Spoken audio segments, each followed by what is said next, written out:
ఏముందో నాకు తెలియలేదు. నేను అనుకుంటా ఉన్నా అసలు ఇలా ప్రవర్తించవచ్చా, ఇలా చేయొచ్చా అంటే ఇది leaders should lead by example కదా. రాష్ట్రానికి ప్రథమ పౌరులైన గవర్నర్ గారు ఇలా ఈ స్థాయిలో ఉండి ఆయన మర్యాదపూర్వకంగా వచ్చి మన బడ్జెట్ మన రాష్ట్ర విధానాలని ఆయన ప్రవేశపెట్టి మాట్లాడుతూ ఉంటే గౌరవించే విధానం ఇదేనా అని అనిపించింది. సో నేను మనోహర్ గారితో మాట్లాడుతాను, మా సహచరులను మంత్రి మన సివిల్ సప్లైస్ మినిస్టర్ గారితో నా రూల్ బుక్ మేమిద్దరు మాట్లాడుకుంటే rules of procedure and conduct of business in Andhra Pradesh legislative assembly ఏంటి సార్ ఇలాగే మాట్లాడేస్తారంటే దాంట్లో చూపించాను. చాప్టర్ 5లో when the House assembles under Article 175, 176 of the Constitution, every member shall maintain the dignity and solemnity of the occasion before, during or after the Governor's address and shall not obstruct or interrupt the address in any manner. Maintenance of dignity and solemnity at Governor's address అనేది చాలా స్పష్టంగా ఈ rule బుక్లో ఉంటే మనమే రూల్స్ని implement చేయాల్సిన వాళ్ళం. వారికి సంఖ్యాబలం ఉందా లేదా పక్కన పెడితే every member of this house has a responsibility to follow the rules. మనమే కనుక రూల్స్ని బ్రేక్ చేస్తే ఇంక మన ప్రజలకి కానీ చూసే వాళ్ళకి ఏం చెప్తాం.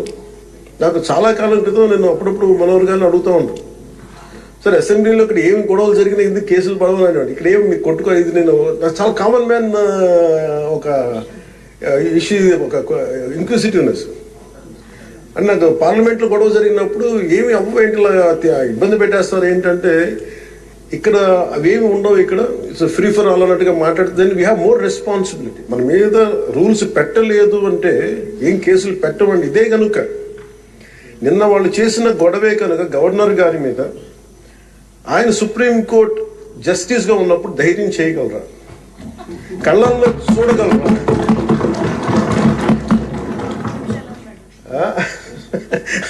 నాకు అది అనిపించింది. అంటే గౌరవించాల్సింది పోయి ఈ విధానం ఏంటనిపించింది.